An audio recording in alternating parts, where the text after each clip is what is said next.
I got a Toalson Sweet Area training racket for my daughter and myself to use. The Toalson came with a 60 square inch head size, which is significantly smaller than just about any racket made in the last 20 plus years. Its tiny little sweet spot is supposed to train your muscles to remember where the sweet spot is. So if you're off by an inch or two off the center of the racket, you'll probably miss the sweet spot on this racket.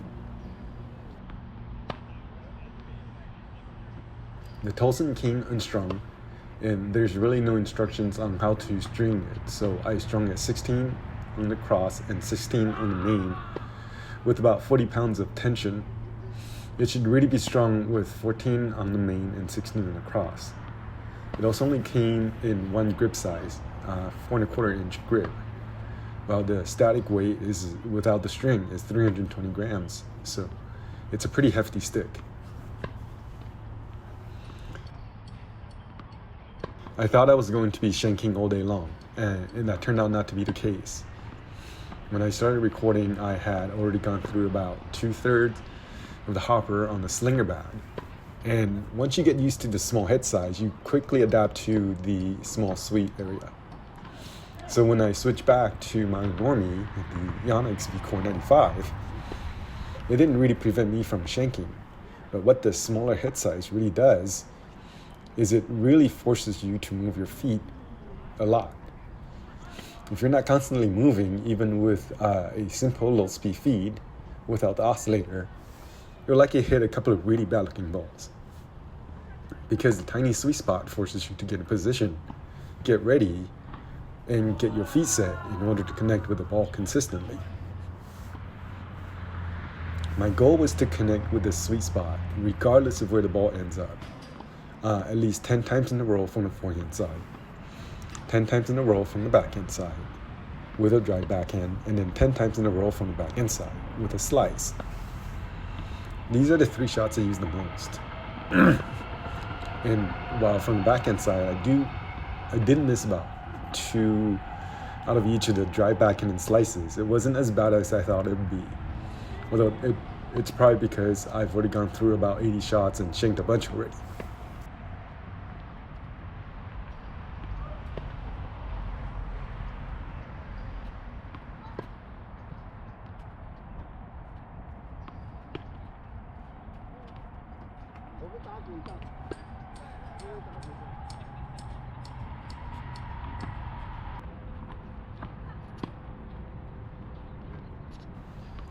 Now, hitting with my normie stick, the 2021 VCore 95. I placed the Slinger Bag at the service line on the opposite side of the net with the oscillator with 1/2 ball speed and 1/2 feet speed, and a slight 2.5 degree incline, somewhere between the 0 and the first notch on the elevation mark. I haven't tried hitting with the Toalson at this setting because it's hard enough having to move around and hit with the VCore 95 at this ball speed and feed. Notice I still struggle with the low balls from the forehand side, and the high topspin nature of the Slinger Bag gives me fits with the one-handed backhand.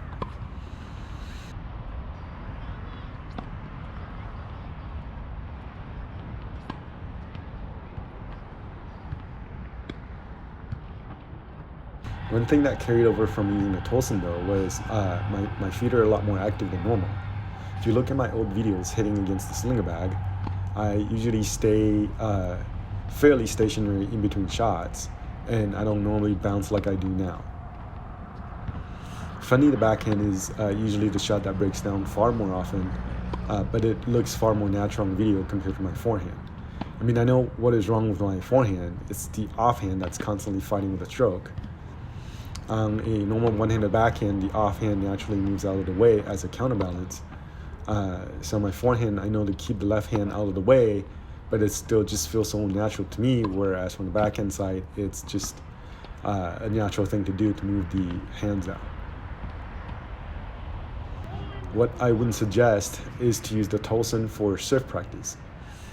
I mean, it works, kinda. I can manage to hit a couple of decent looking serves with the Toalson, But you can see on the freeze frames, they tend to land on the bottom half of the racket head.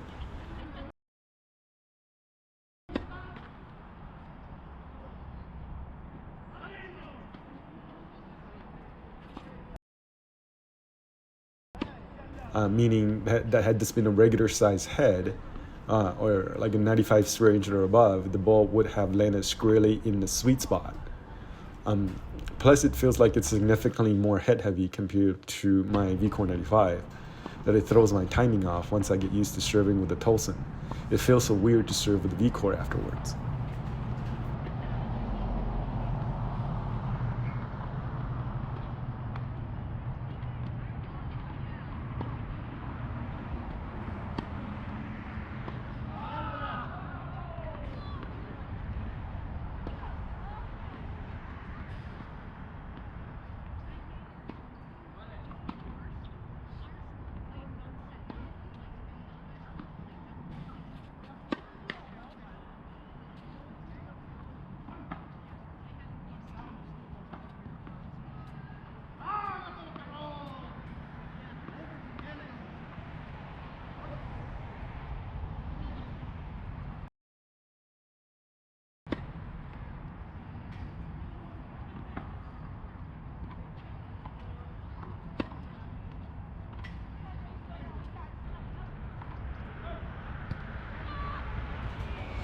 I've been practicing alternating hitting the serve to the white side and down the tee from the deuce court.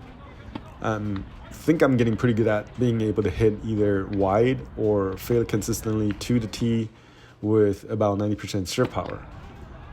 I do have to consciously call out or tell myself to hit it wide in my head.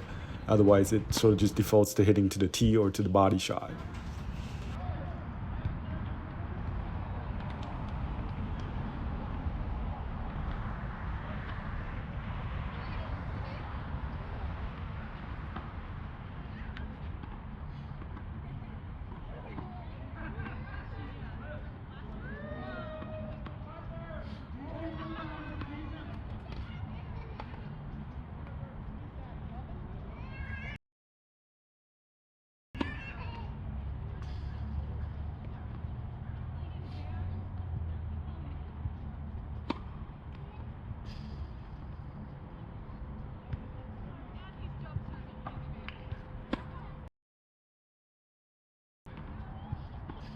I still can't pinpoint my serve from the ad side like I can from the deuce side.